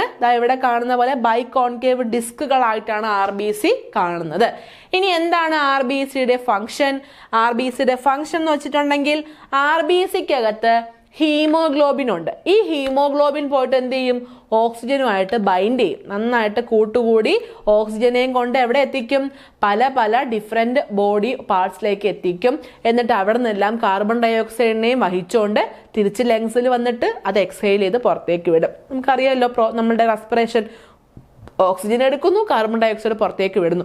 ഈ ഓക്സിജൻ എടുത്തു കഴിഞ്ഞാൽ അത് നമ്മുടെ ലങ്സ് തന്നെ ഇരിക്കോ? ഇല്ല, നമ്മുടെ ബോഡി ഓർഗൻസിലെല്ലാം എത്തിക്കണം. ആ എത്തിക്കുന്ന ഫംഗ്ഷനാണ് ആര് ചെയ്യുന്നത്? നമ്മുടെ ബ്ലഡ് ചെയ്യുന്നത്. എങ്ങനെയാണ് എത്തിക്കുന്നത്? സർക്കുലേറ്റ് ചെയ്യുകയാണ്. അതുകൊണ്ടാണ് അതിനെ എന്തെന്ന് വിളിക്കുന്നത്? സർക്കുലേറ്ററി സിസ്റ്റം എന്ന് വിളിക്കുന്നത്. ക്ലിയർ ആയല്ലോ? നെക്സ്റ്റ് പറയുന്നത് WBCനെ പറ്റിയിട്ടാണ്. അപ്പോൾ WBC എന്ന് പറഞ്ഞാൽ എന്താണ്? വൈറ്റ് ബ്ലഡ് സെൽസ് ആണ്. ഇല്ലെങ്കിൽ ല്യൂക്കോസൈറ്റ്സ് എന്നൊരു പേര് WBCക്ക് ഉണ്ട്. അതും അല്ലെങ്കിൽ എന്താണ്? വൈറ്റ് ബ്ലഡ് കോർപ്പസൽസ് എന്ന് വിളിക്കുന്നുണ്ട്. അപ്പൊ 3 പേര് കണ്ടു കഴിഞ്ഞാലും WBC തന്നെയാണ്. അപ്പോൾ WBCയുടെ നമ്മളിപ്പോൾ പറയാൻ പോകുന്നത് ജനറൽ ആയിട്ടുള്ള കാര്യം. WBC എല്ലാം കൂടി WBC നമുക്കിനി 5 ടൈപ്പ് പഠിക്കാനുണ്ട്. ഈ ഒരു സ്ലൈഡിൽ പറയുന്നത് ജനറൽ WBC എന്ന് കേൾക്കുമ്പോൾ വരുന്ന കാര്യങ്ങളാണ് നമ്മൾ പറയാൻ പോകുന്നത്. ഓരോന്നിനെയും സ്പ്ലിറ്റ് നമുക്ക് അടുത്തടുത്ത സ്ലൈഡുകളിൽ പഠിക്കാം. അപ്പോൾ WBCയുടെ ഒരു നോർമൽ റേഞ്ച് പറയുന്നത് 5000 to 10,000 per micro litre of blood ആണ്. ബ്ലഡ് എടുത്തു കഴിഞ്ഞാൽ 5000 to 10,000 പെർ മൈക്രോ ലിറ്ററിൽ വേണം WBCയുടെ അളവ് കാണാൻ. ഈ 5000 to 10,000 എന്ന് പറയുമ്പോൾ അതിനകത്ത് ഈ 5 ടൈപ്സ് ഓഫ് WBCയും ഇൻക്ലൂഡഡ് ആണ്. ഓക്കെ, നെക്സ്റ്റ് ക്യാരക്ടേഴ്സ് പറഞ്ഞു കഴിഞ്ഞാൽ ചില WBCs ഫ്യൂ അവേഴ്സ് മാത്രമേ ജീവിക്കത്തുള്ളൂ, ചില WBCs ഫ്യൂ ഡേയ്സിൽ മാത്രമേ ജീവിക്കുള്ളൂ. പക്ഷേ WBCയുടെ ടൈപ്പ് ആയിട്ടുള്ള T എന്ന് പറഞ്ഞ സൈസ്, അതായത് T ലിംഫോസൈറ്റ്സും മെമ്മറി സെൽസും ഒക്കെ ആണെങ്കിൽ ഒരുപാട് ഇയേഴ്സ് ജീവിക്കും. അപ്പോൾ ആ ഒരുപാട് ഇയേഴ്സ് ജീവിക്കും എന്ന മീനിങ് നമ്മൾ എടുക്കേണ്ടത് എന്താണ്? ഇതെല്ലാം ഇമ്മ്യൂണിറ്റി പ്രൊവൈഡ് ചെയ്യുന്നതാണ്. ഇപ്പോൾ മെമ്മറി സെൽസ് എന്ന് പറഞ്ഞാൽ നമ്മൾ വാക്സിൻസ് ഒക്കെ എടുക്കുമല്ലോ, ഈ വാക്സിൻ്റെ ഒക്കെ മെമ്മറി കിടക്കുന്ന ആർക്കാണ്? ഈ പറഞ്ഞ മെമ്മറി സെൽസിനകത്താണ്. അപ്പോൾ പെട്ടെന്ന് ചത്തുപോയാൽ നമുക്ക് അതുകൊണ്ട് ഉപയോഗം ഇല്ലാണ്ടായി പോയില്ലേ. സോ അതുകൊണ്ട് തന്നെ ഒരുപാട് ഇയേഴ്സ് അത് ജീവിക്കണം. ഇനി എങ്ങാനും ഒരു ആന്റിജൻ എക്സ്പോഷർ വന്നു കഴിഞ്ഞാൽ അത് എന്ത് ചെയ്യുക? ഇമ്മ്യൂണിറ്റി പ്രൊവൈഡ് ചെയ്യാൻ വേണ്ടിയിട്ടാണ്. സോ അത് പെട്ടെന്നൊന്നും എന്തോ ഇല്ല, ചത്തുപോകാത്ത WBCs ആണ് WBCസും അതുപോലെ മെമ്മറി സെൽസുകൾ. ഇനി WBCയുടെ ഫംഗ്ഷൻ പറഞ്ഞു കഴിഞ്ഞാൽ എന്താണ്? First, fighting infection. ഏതെങ്കിലും തരത്തിലുള്ള ഒരു ഫോറിൻ ബോഡി നമ്മുടെ ഉള്ളിലേക്ക് കയറി കഴിഞ്ഞാൽ അതിനെ ഫൈറ്റ് ചെയ്ത് നിൽക്കുക, അതിനെ ചേർത്ത് നിൽക്കുക എന്നുള്ള ഫംഗ്ഷൻ തരുന്ന ആരാണ്? WBC ആണ്. ഇനി ഇൻഫെക്ഷൻ ഏതാണോ അത് ഐഡന്റിഫൈ ചെയ്യുക എന്നുള്ളതും WBC ചെയ്യുന്ന ജോലിയാണ്. ആന്റിബോഡീസ് പ്രൊഡ്യൂസ് ചെയ്യുന്നതും ആര് തന്നെയാണ്? WBCs തന്നെയാണ്. സോ ഓവറോൾ പറഞ്ഞാൽ ഇമ്മ്യൂണിറ്റി തരുന്ന ആൾക്കാരാണ്, നമ്മളുടെ ഇമ്മ്യൂണിറ്റി മെയിൻറ്റെയിൻ ചെയ്യുന്ന സെൽസ് ആണ് WBC അല്ലെങ്കിൽ white blood cells. Okay, clear ആണല്ലോ? ഇനി നമ്മൾ പഠിക്കാൻ പോകുന്നത് 5 ടൈപ്പ് ഓഫ് WBCs ആണ്. 5 ടൈപ്സ് ഓഫ് WBCs ആണ് ഉള്ളത്. അപ്പോൾ ഓരോന്നും പഠിക്കണം. അപ്പോൾ ഈ 5 ടൈപ്സ് നമുക്ക് 2 കാറ്റഗറി ആയിട്ട് ഡിവൈഡ് ചെയ്യാം. ഫസ്റ്റ് കാറ്റഗറി എന്ന് വെച്ചിട്ടുണ്ടെങ്കിൽ ഗ്രാനുലാർ ല്യൂക്കോസൈറ്റ്സ് ആണ്. അതായത് സെൽസ് വരുമ്പോൾ, സെൽസ് ഉണ്ടല്ലോ, ഇതെല്ലാം സെൽസ് ആണല്ലോ, ഈ സെൽസിനകത്തൊക്കെ ഗ്രാന്യൂൾസ് കാണും. മണൽ വാരി ഇട്ടതുപോലെ ചെറിയ ചെറിയ ഗ്രാന്യൂൾസ് ഉണ്ട്. അപ്പൊ ഗ്രാന്യൂൾസ് ഉള്ളവയെ നമ്മള് ഗ്രാനുലാർ ല്യൂക്കോസൈറ്റ്സ് എന്ന് വിളിക്കുന്നു. അപ്പൊ ഏതൊക്കെയാ ഗ്രാനുലാർ ല്യൂക്കോസൈറ്റ്സ് നോക്കാം. ഫസ്റ്റ് പറഞ്ഞത് ന്യൂട്രോഫിൽസ് ആണ്, രണ്ടാമത്തേത് ഈസ്നോഫിൽസ്, മൂന്നാമത്തേത് ബേസോഫിൽസ്. അപ്പൊ ഈ 3 ആൾക്കാർക്കും ന്യൂട്രോഫിൽസ്, ഈസ്നോഫിൽസ്, ബേസോഫിൽസ് ഇവർക്ക് ബെൻ എന്ന് വിളിക്കാം അല്ലെ. ബേസോഫില്, ഈസ്നോഫില്, ന്യൂട്രോഫിൽ ആകുമ്പോ ബെൻ. ഈ ബെന്നിന് എന്തുണ്ട്? ഗ്രാന്യൂൾസ് ഉണ്ട്. ഗ്രാന്യൂൾസ് ഉള്ളവയാണ് നമ്മള് ഗ്രാനുലാർ ല്യൂക്കോസൈറ്റ്സ് എന്ന് വിളിക്കുന്നത്. അപ്പൊ ഗ്രാന്യൂൾസ് ഉള്ളവയാണെങ്കിൽ അടുത്ത കാറ്റഗറി ഏതായിരിക്കും? ഗ്രാന്യൂൾസ് ഇല്ലാത്തവയാണ്. എ ഗ്രാനുലാർ ല്യൂക്കോസൈറ്റ്സ് ആണ്. അതിനകത്ത് വരുന്ന ആരൊക്കെയാണ്? ലിംഫോസൈറ്റ്സും മോണോസൈറ്റ്സും ആണ് വരുന്നത്. ലിംഫോസൈറ്റ്സും മോണോസൈറ്റ്സും. ഈ ലിംഫോസൈറ്റ്സ് നമ്മൾ നേരത്തെ കണ്ടില്ലേ, എന്തായിരുന്നു? പ്രോട്ടീന്റെ കാര്യം പറഞ്ഞപ്പോൾ, ഗ്ലോബുലിൻ പ്രൊഡ്യൂസ് ചെയ്യുന്ന കാര്യം പറഞ്ഞപ്പോൾ നമ്മൾ ലിംഫോസൈറ്റ്സിന്റെ കാര്യം പറഞ്ഞിട്ടുണ്ടായിരുന്നു. അപ്പൊ ഇവിടെ നിന്നാണ് ആ ഒരു ലിംഫോസൈറ്റ്സ് കണക്ഷൻ വന്നത്. ഓക്കെ, അപ്പോ എ ഗ്രാനുലാർ ല്യൂക്കോസൈറ്റ്സ് ആരൊക്കെയാണ്? ലിംഫോസൈറ്റ്സും മോണോസൈറ്റ്സും ആണ്. ഇനി ഈ ലിംഫോസൈറ്റ്സ് 3 എണ്ണം ഉണ്ട്. ഏതൊക്കെയാണ്? ടി സെൽസ് ഉണ്ട്, ബി സെൽസ് ഉണ്ട്, നാച്ചുറൽ കില്ലർ സെൽസ് അല്ലെങ്കിൽ NK സെൽസും ഉണ്ട്. അപ്പൊ ഇങ്ങനെ 2 കാറ്റഗറി ആയിട്ട് പഠിച്ചോളുക. ഫസ്റ്റ് ഗ്രാനുലാർ ല്യൂക്കോസൈറ്റ്സ്, രണ്ടാമത്തേത് എ ഗ്രാനുലാർ ല്യൂക്കോസൈറ്റ്സ്. ഗ്രാനുലാർ ആരായിരുന്നു? ബെൻ ആയിരുന്നു. ബെൻ എന്ന് പറഞ്ഞാല് ബേസോഫിൽ, ഈസ്നോഫിൽ, ന്യൂട്രോഫിൽ, അല്ലെങ്കിൽ ന്യൂട്രോഫിൽ, ഈസ്നോഫിൽ, ബേസോഫിൽ. എങ്ങനെയാണോ പഠിക്കാൻ എളുപ്പം അങ്ങനെ പഠിക്കാം. ഓക്കെ, അപ്പൊ ബെൻ എന്ന് കണ്ടു കഴിഞ്ഞാൽ നമുക്ക് ഗ്രാനുലാർ ആണെന്ന് ഓർമ്മിക്കാം. ജസ്റ്റ് ഒരു എക്സാമ്പിൾ പറഞ്ഞു, സോറി, പഠിക്കാൻ ഒരു എളുപ്പ വഴി പറഞ്ഞെന്ന് മാത്രം. നെക്സ്റ്റ് എ ഗ്രാനുലാർ ല്യൂക്കോസൈറ്റ്സ് ആകുമ്പോൾ ലിംഫോസൈറ്റ്സും മോണോസൈറ്റ്സും ആണ് വരുന്നത്. അപ്പൊ ഈ WBC നമ്മൾ ആദ്യം ഫസ്റ്റ് തൊട്ട് മുന്നത്തെ സ്ലൈഡില് ഇത് ജനറൽ ആയിട്ട് പറഞ്ഞിട്ടുണ്ടായിരുന്നു അല്ലെ. 5,000 to 10,000 ആണ് റേഞ്ച് വരുന്നതെന്ന് പറഞ്ഞിട്ടുണ്ടായിരുന്നു. അപ്പൊ ഈ റേഞ്ച് വരുമ്പോൾ ഏതാണ് കൂടുതൽ, ഏതാണ് കുറവ് വരേണ്ടതെന്നൊക്കെ നമ്മൾ അറിഞ്ഞിരിക്കേണ്ടേ. അപ്പൊ ആ ഒരു പ്രപ്പോർഷൻ പഠിക്കാൻ വേണ്ടിയിട്ട് നമുക്കൊരു സാധനം പഠിക്കാം. എന്താണ്? റിലേറ്റീവ് പ്രപ്പോർഷൻ ആണ് ഡിസ്കസ് ചെയ്യാൻ പോകുന്നത്. അതായത് ഒരു കൊരങ്ങൻ പഴവും കടിച്ചോണ്ടിരിപ്പുണ്ട്. അപ്പൊ ഈ കൊരങ്ങൻ പഴം കടിക്കുക എന്ന് കണ്ടു കഴിഞ്ഞാൽ നമ്മൾ എന്താ മനസ്സിലാക്കേണ്ടത്? WBCയുടെ പ്രപ്പോർഷൻ ആണ് പഠിക്കുന്നത്. അപ്പൊ ഈ കൊരങ്ങനെ ഓർത്ത് വെച്ച് കഴിഞ്ഞാല് WBC പ്രപ്പോർഷൻ കിട്ടും. എങ്ങനെയാ കിട്ടുന്നത്? അപ്പൊ ഈ കൊരങ്ങനെ നമ്മള് പഴം കഴിക്കാൻ സമ്മതിക്കാൻ പാടില്ല. ഓക്കെ, പഴം കഴിക്കരുത് എന്നാണ് നമ്മൾ പഠിക്കേണ്ടത്. പഴം കഴിക്കൂന്നല്ല, പഴം കഴിക്കരുത് എന്ന് വേണം നമ്മൾ പഠിക്കാനായിട്ട്. അപ്പോൾ never let monkeys eat bananas എന്ന് കണ്ടു കഴിഞ്ഞാല് എന്താണ്? WBCയുടെ പ്രപ്പോർഷൻ പഠിക്കാൻ പോവുകയാണ്. എങ്ങനെയാ പഠിക്കേണ്ടത്? നെവർ എന്ന് വെച്ചിട്ടുണ്ടെങ്കിൽ ന്യൂട്രോഫിൽസ് ആണ്. അപ്പോൾ ന്യൂട്രോഫിൽസ് ആണ് മോസ്റ്റ് അബണ്ടന്റ് ആയിട്ട് ബ്ലഡിൽ കാണുന്ന WBC. അപ്പൊ ന്യൂട്രോഫിൽസ് ഏറ്റവും കൂടുതൽ കാണും. അത് കഴിഞ്ഞ് ആര് കാണും? ലിംഫോസൈറ്റ്സ് കാണും, ദെൻ മോണോസൈറ്റ്, ദെൻ ഈസ്നോഫിൽസ്, ഏറ്റവും അവസാനം ഏറ്റവും കുറച്ചായിട്ട് കാണേണ്ടത് ആരാണ്? ബേസോഫിൽസ് ആണ്. സോ മനസ്സിലായല്ലോ. അപ്പൊ കൊരങ്ങന്റെ ഉദ്ദേശം, കൊരങ്ങൻ എന്തിനാ വന്നത്? WBCയുടെ പ്രപ്പോർഷൻ പറയാൻ വേണ്ടിയിട്ടാണ്. Never let monkeys eat bananas എന്ന് കണ്ടു കഴിഞ്ഞാൽ പ്രപ്പോർഷൻ എങ്ങനെയാണ് പോകേണ്ടത്? ന്യൂട്രോഫിൽ കൂടുതൽ, തൊട്ട് താഴെ ലിംഫോസൈറ്റ്സ്, അത് കഴിഞ്ഞ് മോണോസൈറ്റ്സ്, അത് കഴിഞ്ഞ് ഈസ്നോഫിൽസ്, ദെൻ ബേസോഫിൽസ്. അപ്പോൾ never let monkeys eat bananas എന്ന് കണ്ടു കഴിഞ്ഞാൽ neutrophil, lymphocyte, monocyte, eosinophil, basophil. മറന്നു പോവരുത്, കൊരങ്ങനെ ഓർത്ത് വെച്ചോളണം. നമുക്കിനി ഓരോന്നായിട്ട് പഠിക്കാം. ഫസ്റ്റ് പറയാൻ പോകുന്നത് ഗ്രാനുലാർ ല്യൂക്കോസൈറ്റ്സിലെ ആദ്യത്തെ ആള് ന്യൂട്രോഫിൽസിനെ പറ്റിയാണ് പഠിക്കാനായിട്ട് പോകുന്നത്.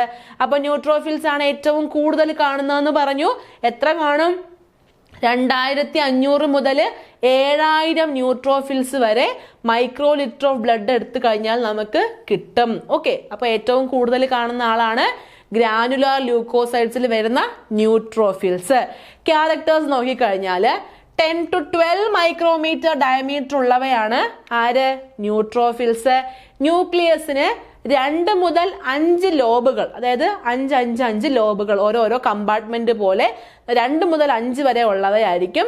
അത് കണക്ട് ചെയ്തേക്കുന്നത് തിൻ സ്ട്രാൻഡ്സ് ഓഫ് ക്രോമാറ്റിൻ കൊണ്ടായിരിക്കും. ചെറിയ ക്രോമാറ്റിൻ റെറ്റിക്കുലമില്ലേ, അതിനകത്ത് വരുന്ന ചെറിയ നാര് പോലുള്ള ക്രോമാറ്റിൻ കൊണ്ടായിരിക്കും ഈ ലോബുകളൊക്കെ കണക്ട് ചെയ്തിരിക്കുന്നത്. ഫിഗർ നോക്കാം.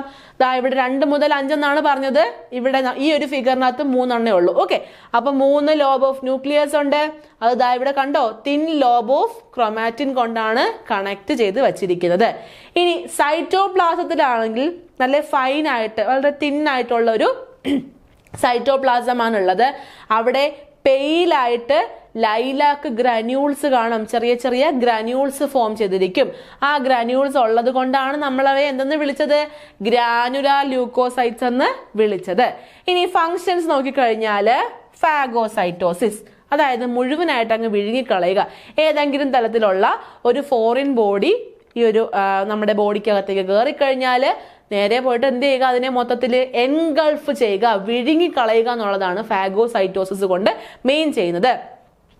ഇനി ബാക്ടീരിയ ഒക്കെയാണ് കയറുന്നുണ്ടെങ്കിൽ അതിനെ ഡിസ്ട്രക്ട് ചെയ്യണം. അപ്പോൾ ഡിസ്ട്രക്ട് ചെയ്യാനായിട്ട് ആവശ്യത്തിനുള്ള ലൈസോസൈൻസും അതുപോലെ ഡിഫെൻസിൻസും സ്ട്രോങ് ഓക്സിഡൻസ് ആയിട്ടുള്ള super oxide anion, hydrogen peroxide, hypochlorite anion ഒക്കെ ആരുടെ കയ്യിലുണ്ട്?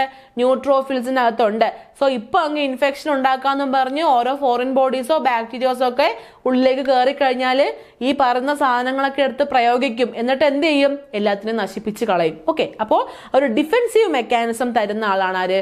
ന്യൂട്രോഫിൽസ്. പ്രധാന ഫംഗ്ഷൻ ഫാഗോസൈറ്റോസിസ് ആണ്. ഡിഫെൻസീവ് മെക്കാനിസം ചെയ്യാനായിട്ട് ആരൊക്കെയുണ്ട്? ലൈസോസൈംസ് ഉണ്ട്, ഡിഫെൻസിൻസ് ഉണ്ട്, സ്ട്രോങ് ആയിട്ടുള്ള ഓക്സിഡൻസ് ഉണ്ട്.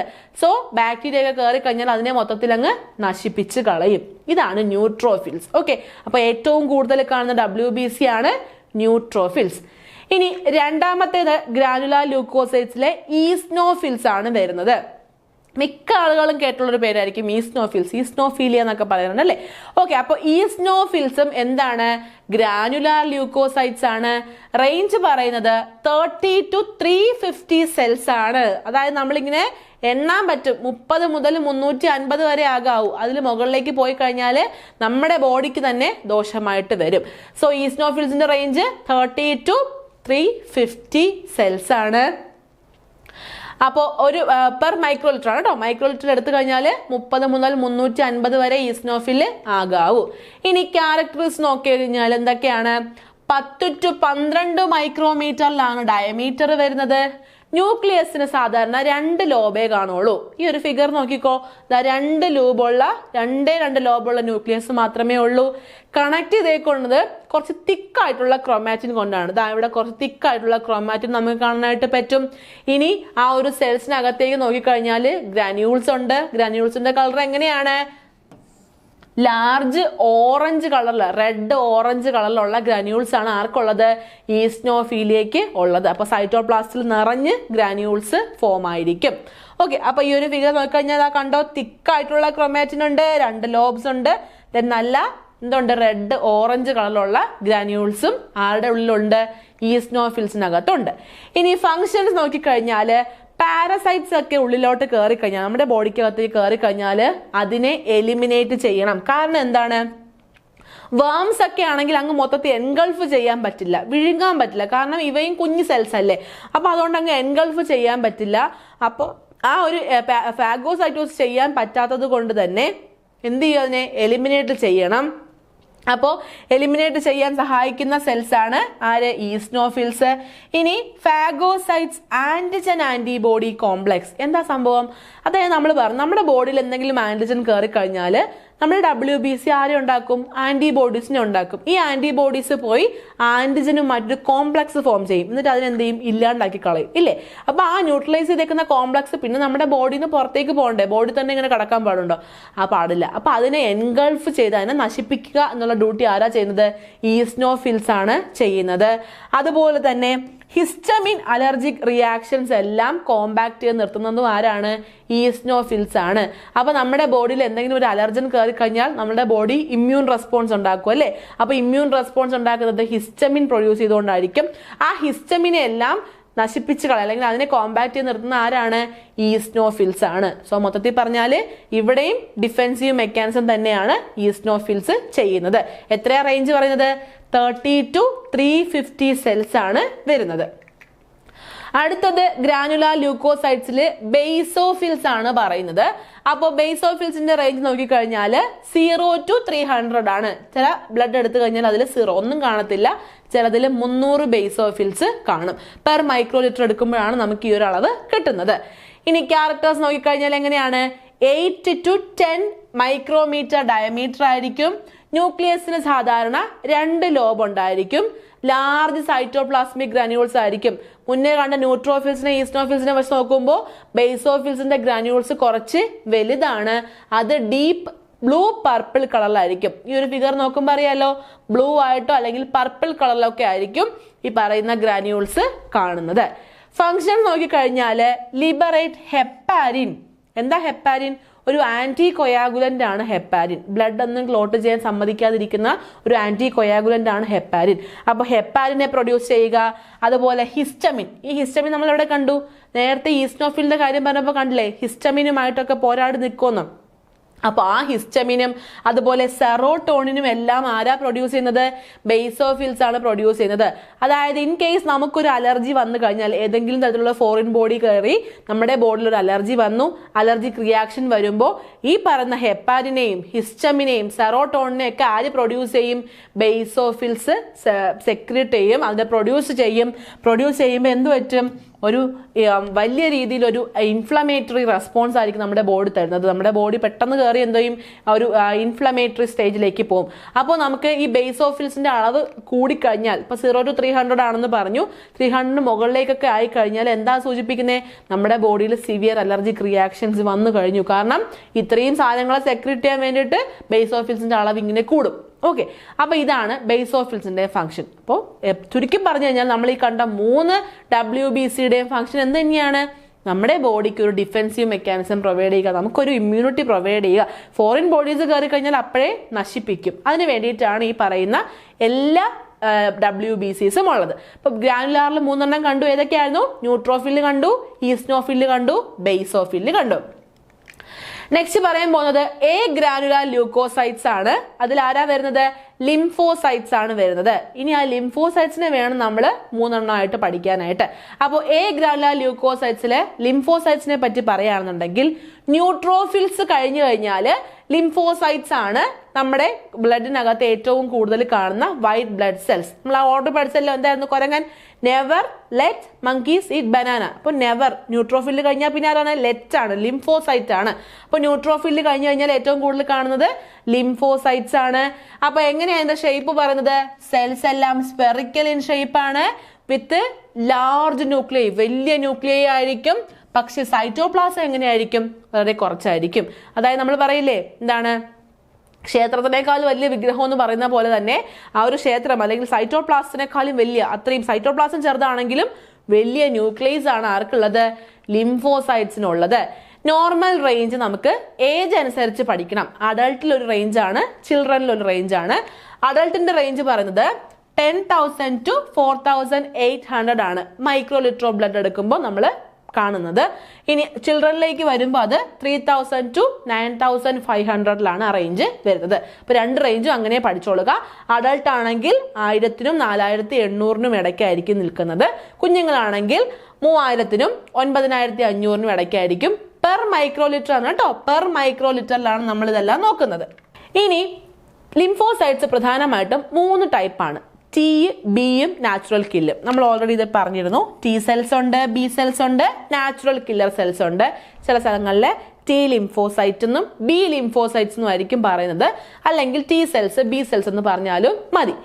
ഇനി ഇതില് ഈ ടി സെൽസിന്റെയും ബി സെൽസിന്റെയും കാര്യം പറഞ്ഞാൽ അതൊരു സ്പെസിഫിക് ഇമ്മ്യൂൺ റെസ്പോൺസ് കൊടുക്കുന്നവയായിരിക്കും. ഇന്ന അലർജൻ വന്നു കഴിഞ്ഞാൽ ഈ ഒരു റെസ്പോൺസ്, ഈ ഒരു പ്രശ്നം വന്നു കഴിഞ്ഞാൽ ഈ ഒരു റെസ്പോൺസ്, അങ്ങനെ ഒരു സ്പെസിഫിക് ഇമ്മ്യൂൺ റെസ്പോൺസ് കാണിക്കുന്നവരാണ് ടി ലിംഫോസൈറ്റ്സും ബി ലിംഫോസൈറ്റ്സും. പക്ഷെ നാച്ചുറൽ കില്ലർ സെൽസ് അല്ലെങ്കിൽ NK സെൽസിനെ വെച്ച് നോക്കുകയാണെന്നുണ്ടെങ്കിൽ അതിന് നോൺ സ്പെസിഫിക് ഇമ്മ്യൂണിറ്റി ആയിരിക്കും. അങ്ങനെ സ്പെസിഫിക് ഒന്നുമില്ല, വന്നു കഴിഞ്ഞാൽ ഞാൻ അറ്റാക്ക് ചെയ്യും അല്ലെങ്കിൽ വന്നു കഴിയുമ്പോൾ ഞാൻ ഇമ്മ്യൂണിറ്റി പ്രൊവൈഡ് ചെയ്യും എന്ന രീതിയിലാണ് നാച്ചുറൽ കില്ലർ സെൽസ് അല്ലെങ്കിൽ NK സെൽസ് നിൽക്കുന്നത്. ക്ലിയർ ആണല്ലോ? അപ്പൊ ഫസ്റ്റ് നമുക്ക് ടി ലിംഫോസൈറ്റ്സിനെ പറ്റി പഠിക്കാം. ടി ലിംഫോസൈറ്റ്സിന്റെ പ്രധാന ഫംഗ്ഷൻ എന്താണ്? ഇൻഫെക്ഷനിൽ നിന്ന് പ്രൊട്ടക്ട് ചെയ്യുക. T lymphocytes always protect us from infection. ഏതെങ്കിലും തരത്തിലുള്ള ഇൻഫെക്ഷൻ വന്നു കഴിഞ്ഞാൽ അതിൽ നിന്ന് നമ്മളെ പ്രൊട്ടക്ട് ചെയ്യുന്ന ആൾ ആരാണ്? T cells ആണ്, അല്ലെങ്കിൽ T lymphocytes ആണ്. അതായത് നമുക്ക് എക്സാമ്പിൾ വെച്ച് പഠിക്കാം. നമ്മൾ ഡെയിലി ലൈഫിൽ എപ്പോഴും നമ്മൾ പുറത്തോക്കൊക്കെ ഇറങ്ങുന്നുണ്ട്. പല രീതിയിലുള്ള പത്തോജൻസ് ആയിട്ടും ബാക്ടീരിയ ആയിട്ടും വൈറസ് ആയിട്ടും ഫംഗി ആയിട്ടും ഒക്കെ നമ്മളിങ്ങനെ എക്സ്പോഷർ വരുന്നുണ്ട്.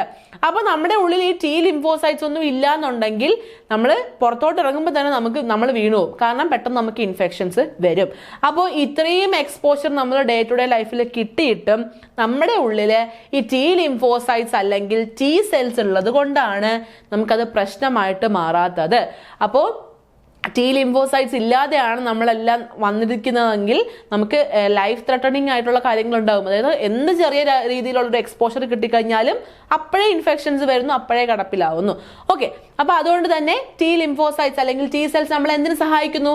ഇൻഫെക്ഷൻസ് വരുന്നതിൽ നിന്ന് സഹായിക്കുന്നു. ഇനി T സെൽസിന് ഇൻഫെക്റ്റഡ് ആയിട്ട് നിൽക്കുന്ന അല്ലെങ്കിൽ ക്യാൻസറസ് ആയിട്ടുള്ള സെൽസിനെയൊക്കെ നശിപ്പിക്കാനൊക്കെ പറ്റും. ഇൻഫെക്ഷൻസ് ഒക്കെ അല്ലേ, ഇൻഫെക്ഷൻസ് ഒക്കെ വന്നു കഴിഞ്ഞാൽ അതിനെയൊക്കെ വൈപ്പ് ഔട്ട് ചെയ്യാനായിട്ട് ആരെ കൊണ്ട് പറ്റും? T lymphocytesനെ കൊണ്ട് പറ്റും. അതുപോലെ തന്നെ ഒരു ഡയറക്റ്റ് ആയിട്ടുള്ള ഒരു ഇമ്മ്യൂൺ റെസ്പോൺസ് B lymphocytesന് ആര് കൊടുക്കും? T lymphocytes കൊടുക്കും. അതായത് ഇപ്പൊ നമ്മുടെ ഉള്ളിലകത്തേക്ക് പത്തോജൻസ് ഒക്കെ കയറിക്കഴിഞ്ഞാൽ B lymphocytes പോയി നശിപ്പിക്കണം. അപ്പൊ ആ B lymphocytes പോയി നശിപ്പിക്കാൻ വേണ്ടിയിട്ട് നേരെ T lymphocytes ആണ് പോയി പറയുന്നത്. അതായത് നീ പോയി ശരിയാക്കടാന്ന് പറഞ്ഞു വിടുന്നത് ആരാണ്? T lymphocytes ആണ്. അപ്പൊ ഡയറക്റ്റ് ആയിട്ടാണ്, മെസ്സേജ് അയക്കൊന്നും അല്ല, നേരെ പോയി പറയും. പോയിട്ട് B lymphocytes പറയും പോയി അത് റെഡി ആക്കടാന്ന് പറയുന്ന ആരാണ്? T lymphocytes ആണ്. സോ ഡയറക്റ്റ് ഇമ്മ്യൂൺ റെസ്പോൺസ് കൊടുക്കും. B lymphocytesന് ഡയറക്റ്റ് ഇമ്മ്യൂൺ റെസ്പോൺസ് കൊടുക്കുന്നത് ആരാണ്? T cells അല്ലെങ്കിൽ T lymphocytes ആണ്. ക്ലിയർ ആണല്ലോ? നെക്സ്റ്റ് ബി സെൽസ് ആണ്. അപ്പോൾ T lymphocytes ഇൻഫെക്ഷൻ നമ്മൾ പ്രൊട്ടക്ട് ചെയ്യുമെന്ന് പറഞ്ഞു. ബി സെൽസ് എന്താ ചെയ്യുന്നത്? ആന്റിബോഡീസിനെ ക്രിയേറ്റ് ചെയ്യാണ് ചെയ്യുന്നത്. എന്താ ആന്റിബോഡീസ്? നമ്മുടെ ബോഡിയിൽ ഒരു ആന്റിജൻ കയറി കഴിഞ്ഞാൽ അതിന് അഗെയിൻസ്റ്റ് ആയിട്ട് വരുന്ന ആൾക്കാരാണ് ആന്റിബോഡീസ്. അപ്പോൾ B lymphocytesനെ ബി സെൽസ് എന്ന് വിളിക്കുന്നു. അതൊരു പ്രോട്ടീനെ പ്രൊഡ്യൂസ് ചെയ്യും. ആ പ്രോട്ടീനാണ് ആന്റിബോഡീസ്. അപ്പോൾ ഈ ആന്റിബോഡീസ് പത്തോജൻസിനെ കയറി അങ്ങ് ബൈൻഡ് ചെയ്യും. ഓക്കെ, അപ്പോൾ ഏതെങ്കിലും പത്തോജൻസ് ഉള്ളിൽ കയറി കഴിഞ്ഞാൽ നേരെ ചെന്നങ്ങ് ബൈൻഡ് ചെയ്യും. ഫോറിൻ സബ്സ്റ്റൻസോ ടോക്സിൻസ് എന്തായാലും അതിനെ കയറി മൊത്തത്തിൽ അങ്ങ് ബൈൻഡ് ചെയ്തിട്ട് അങ്ങ് ന്യൂട്രലൈസ് ചെയ്യും. അതങ്ങ് ഇല്ലാണ്ടാക്കി കളയുന്ന ഡ്യൂട്ടിയാണ് ആർക്കുള്ളത്? B lymphocytesന് ഉള്ളത്. എക്സാമ്പിൾ കൊടുത്തിട്ടുണ്ട്. ഈ ഒരു ആന്റിബോഡീസിന് വൈറസിനെ ബൈൻഡ് ചെയ്യാനായിട്ട് പറ്റും. അപ്പോൾ ഒരു പ്രശ്നമുള്ള, അപ്പോൾ എന്തെങ്കിലും ഒരു ഇൻഫെക്ഷൻ വന്നിട്ടുള്ള ഒരു വൈറസ് വന്നിട്ടുള്ള ഒരു സെൽസ് ആണ്. അപ്പോൾ തൊട്ടടുത്തിരിക്കുന്ന സെൽസ് ഹെൽത്തി ആണ്. അപ്പോൾ ഇതിൽ നിന്ന് ഈ ഒരു അൺഹെൽത്തി സെൽസിൽ നിന്ന് ഹെൽത്തിയിലേക്ക് ആ ഇൻഫെക്ഷൻ വരുന്നതും തടയാനായിട്ട് ആരെ കൊണ്ട് പറ്റും? ഈ B lymphocytesനെ കൊണ്ട് പറ്റും. ഇനി B സെൽസിന് എന്ത് ചെയ്യാനും പറ്റും?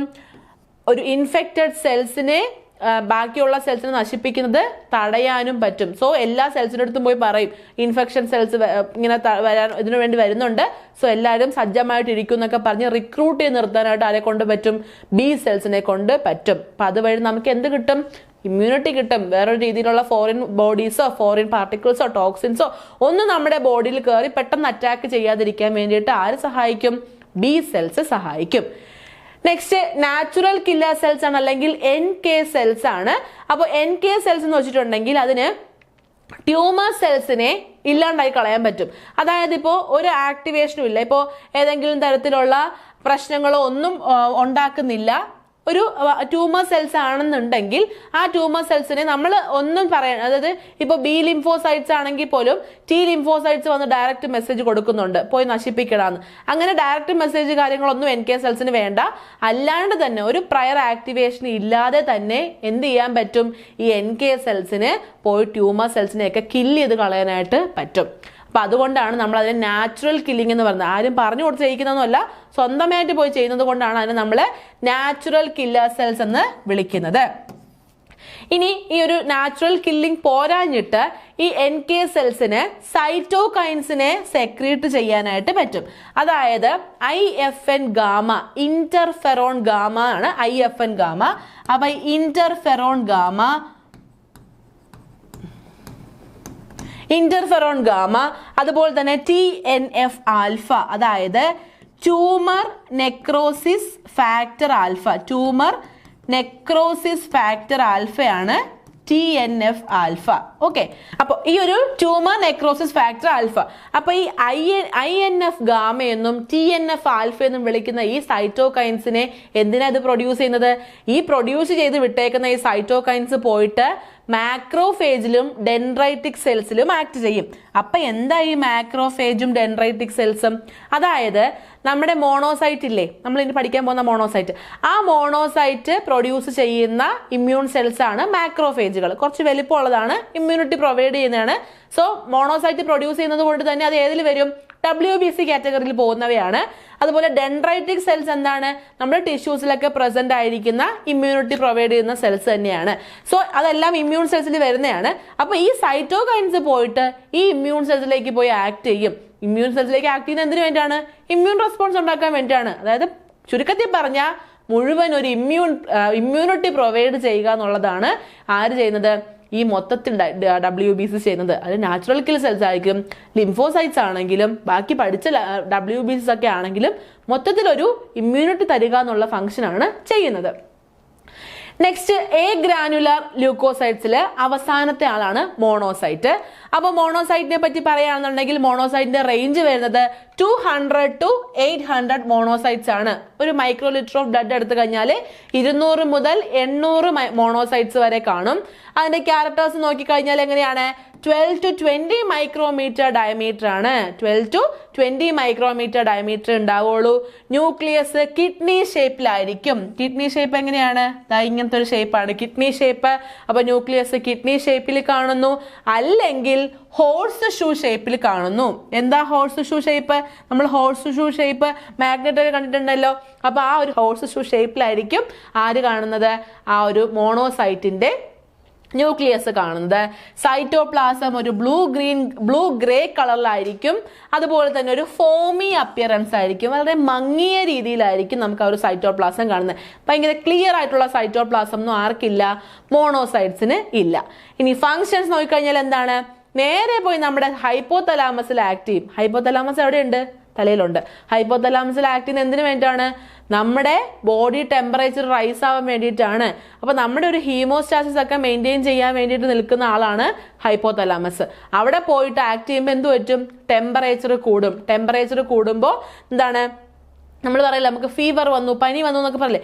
ഏതെങ്കിലും തരത്തിലുള്ള മൈക്രോബിയൽ ഇൻഫെക്ഷൻസ് വന്നു കഴിഞ്ഞാൽ നമുക്ക് ടെമ്പറേച്ചർ റൈസ് ആവുന്നതിന് കാരണം എന്താണ്? ഈ മോണോസൈറ്റ് അവിടെ പോയി ആക്ട് ചെയ്യുന്നത് കൊണ്ടാണ്. ഇനി അതുപോലെ തന്നെ ഗ്ലോബുലിൻസിന്റെ പ്രൊഡക്ഷന് സഹായിക്കുന്നുണ്ട്. ലിവർ ആണ് ഗ്ലോബുലിൻസ് പ്രൊഡ്യൂസ് ചെയ്യുന്നതെന്ന് പറഞ്ഞു. അതുപോലെ നമ്മുടെ ലിംഫോസൈറ്റ്സും സഹായിക്കുന്നുണ്ടെന്ന് പറഞ്ഞു. അപ്പോൾ ആ ഒരു ലിവറിന്റെ പോയിട്ട് ആ ഒരു T ലിംഫോസൈറ്റ്സിന്റെ ഒക്കെ പ്രൊഡക്ഷൻ എൻഹാൻസ് ചെയ്യിക്കുന്നതൊക്കെ ആരാണ്? ഈ പറയുന്ന മോണോസൈറ്റ്സ് ആണ്. കുറച്ച് ഹെൽപ്പിംഗ് മെന്റാലിറ്റി ഉള്ള ആളാണ് ഈ ഒരു മോണോസൈറ്റ്സ്. നെക്സ്റ്റ് പ്ലേറ്റ്ലെറ്റ്സ് ആണ്. ഇപ്പൊ ഫോംഡ് എലമെന്റ്സിൽ ലാസ്റ്റ് ആളാണ് പ്ലേറ്റ്ലെറ്റ്സ്. വേറൊരു പേരെന്താണ്? ത്രോംബോസൈറ്റ്സ് എന്നാണ്. അപ്പൊ ഹ്യൂമൻസിൽ ഈ ഒരു പ്ലേറ്റ്ലെറ്റ്സിന്റെ റേഞ്ച് നോക്കിക്കഴിഞ്ഞാൽ 1,50,000 to 4,50,000, 1,50,000 മുതൽ 4,50,000 പ്ലേറ്റ്ലെറ്റ്സ് വരെ നമുക്ക് ഒരു മൈക്രോ ലിറ്റർ ഓഫ് ബ്ലഡിനകത്ത് കാണാൻ പറ്റും. ക്യാരക്ടേഴ്സ് നോക്കിക്കഴിഞ്ഞാൽ എങ്ങനെയാണ്? 2 to 3 മൈക്രോമീറ്റർ ഡയമീറ്റർ ആണ്. അതുപോലെ തന്നെ ഒരു 5 മുതൽ 9 ദിവസം വരെയൊക്കെയാണ് ജീവിക്കുന്നത്. ന്യൂക്ലിയസ് കാര്യങ്ങളൊന്നുമില്ല, പക്ഷെ വെസിക്കിൾസ് ഉണ്ട്. കുറച്ച് കമ്പാർട്ട്മെന്റ് കാര്യങ്ങളൊക്കെ ആർക്കുണ്ട്? ത്രോംബോസൈറ്റ്സിനകത്ത് ഉണ്ട്. ഇനി ഫംഗ്ഷൻ നോക്കിക്കഴിഞ്ഞാൽ നമുക്ക് ഒരു പ്ലേറ്റ്ലെറ്റ് പ്ലഗ് ഫോം ചെയ്യുക. എവിടെയെങ്കിലും മുറിഞ്ഞു കഴിഞ്ഞാൽ ബ്ലഡ് ഇങ്ങനെ ഒഴുകിക്കൊണ്ടിരിക്കും. അവിടെ ഒരു ക്ലോട്ട് ഫോർമേഷനും അതുപോലെ വാസ്കുലാർ സ്പാസം എന്ന് വെച്ച് കഴിഞ്ഞാൽ ബ്ലഡ് വെസൽസ് ഇങ്ങനെ ഷ്രിങ്ക് ചെയ്യില്ല, ഇങ്ങനെ പ്രഷർ കൊടുത്ത് ഇങ്ങനെ ഷ്രിങ്ക് ചെയ്യുന്നതിനെയാണ് നമ്മൾ വാസ്കുലാർ സ്പാസം എന്ന് വിളിക്കുന്നത്. അപ്പോൾ അതൊക്കെ ചെയ്യാനായിട്ട് ഹെൽപ്പ് ചെയ്യുന്ന ആളാണ് പ്ലേറ്റ്ലെറ്റ്സ് അല്ലെങ്കിൽ ത്രോംബോസൈറ്റ്സ്. ഓക്കെ, അപ്പോൾ ഇത്രയാണ് നമുക്ക് ഈ ഒരു കോമ്പോസിഷൻ ഓഫ് ബ്ലഡിന്റെ ഭാഗത്ത് പഠിക്കാനുള്ളത്. ഇതിന്റെ ക്വസ്റ്റ്യൻസ് കാര്യങ്ങളൊക്കെ നമുക്ക് വീണ്ടും പുതിയൊരു സെക്ഷനിൽ ഡിസ്കസ് ചെയ്യാം. അപ്പോൾ എല്ലാവരും നന്നായിട്ട് പഠിക്കൂ. All the best. Thank U.